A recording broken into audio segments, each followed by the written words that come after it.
waxay u muuqataa in ummadda Soomaaliyeed maslaxadeeda iyo dalka kan Soomaaliyeed maslaxadiisa aysan marna ku jirin meeshii hadda ay xukuumaddu positionka ay qaadatay ee dhexdhexaadinta ahaa. meesha tan runtii waxa ay tahay waa 4 dowladood iyo 1 dowlad oo yar. haddaan dhahno annaga yaan xiriir la lahayn ilaa 60 ilaa 70 ilaa 80 iyo waxay ka dambeeyay ilaa waqtigan hadda aan joogno. runtii annaga 3 waddan oo carab aan isugu dhownahay ama xiriir la lahayn hadday noqoto dowlad iyo hadday noqoto bulshada Soomaaliyeed waxay ahayn Sacuudiga, Imaaraadka iyo Masaarida. in marka runtii ayaga markii ay ahayd inaan runtii la istaagno oo aan ku qadarino wixii ayna tarin dowlad ahaan iyo dad ahaan iyo bulshaan iyo inta hadda Soomaaliyeed ku dhaqan dhoolkaas ee runtii ku haysta maslaxad ama maslaxadeena dhaqaale ee xoolaha dadka dhoofiyaha ama tan amniga ahaato. يعني إنه واحد أنا رنتي عن مصحدين واحد كوجتي إن السعودية رنتي إمارات ومساعدة عن أدنو قطر حتى أنه دولة أحن ولد عليه حال مريض دولة أحن واحد بدل دولة تتمجد واجد شخصيات عن قوتي حركوين رنتي وحسيسين لكن دولة عليه دولة عليه مرنا ومسوا كل مسجد فتح عندنا خلي ومسوا كل مدير أنا لو إن عمرك في مدينة عن أي هرت متحدث كوجت سوالف بنشر سوالف شعب كذا يدور نور وكوجتها. وقرتي أنت أنا وحكا ويدينين أن تلك قطر لفهانتي سوماليا موقف كان هدا أي قادتي موحد وأركتا إنه يهاي مد قر كردية أو ضل كدباتو هرسيدة يدين عامني هدي لقاها الله يدين عدقالها هدي لقاها الله يبا.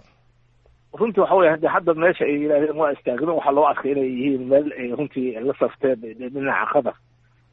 ayaa loo fasirtay arrintaasna annaga runtii waxay nagu tahay xogaayo dib maanta saas noo arko anagu waxa u baahanahay dal runtii Soomaaliya gacan qabta maalgeliya mustawa soo gaarsiiyo maaragtay dalka kan uu asaga kheyraadkiisa ka faa'iideysan karo isku tashan karo marka annaga dan noo ma saameeyno oo nagu yeelanaysa positionka hadda la taagan yahay. marka waxaan runtii arrintaasi aan jeclaysan lahaa inaan talo gaarsiiyo dowladda iyo xukuumadda iyo nolosha hadda fadhido in arrintaas runtii dib loogu fiirsado dib go-aanka loogu noqdo arrintan runtii maslaxadda Soomaaliya meesha ku jirto ee ah dhinacan in markaa la qabto. waayahay laakiin dadka qaarkood waxay leeyihiin ka sokow in arrintan dhexdhexaad laga noqdo.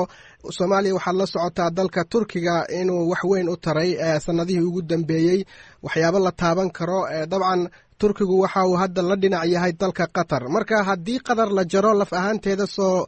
culays kale oo siyaasadeed oo dhinaca Turkiga Soomaaliya kuma soo wajahanay kula tahay. meesha tan horta hadda waxay tahay Turki iyo wadamadan maaha waa Qatar iyo wadamadan xaalka waxa uu dhex taagay annagana inaan hadda Turki u fiirino inay tahay arrin ayagana qayb ka ah dagaalkan iyo waxa dhibkan ma ahan runtii Turkiga dadkan isoo haystaan. marka annaga inaan ku fiirino inaan Turki soo dhexgelino arrintan iyo doodan anaga waxay tahay arrin meesha oo inaysan ahayn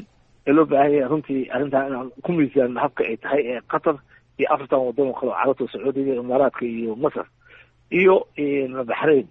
ay sahayaan ay tahay ma dadkan sahayaan annaga dhexdooda ka hadlayna dowladda kale hadda kama hadlayno muuqata. waayahay laakiin dowladda Soomaaliya hadda marka la eego mowqifkan inay qaadato oo ay la safan weydo Sacuudi Arabiya iyo dalalkii muddada dheer ay xiriirka lahaayeen maxaa keenay kula tahay sababtu maxay tahay? wallahi dadku anigu hadda mar hore sabab inaan speculate gareeyo arrin aanan hadda meesha laakiin runtii anigu waxay la tahay in kala badan la gareeyay ahayd inta aanan go-aankaas la gaarin. waa arrin masiiri ah oo runtii shacabka Soomaaliyeed iyo dadka Soomaaliyeed iyo dadka hadda ku dhaqan dhulkaas xiriirka la leeyahay xiriirka amni tan dhaqaale kulli saameyn ku yeelanayso. marka waxay in taladaas la badiyo go-aankaas inta la qaadan hadday qaateen hadda waxay la tahay wali fursad waxaa furan in dib loogu noqdo oo runtii annaga meesha aan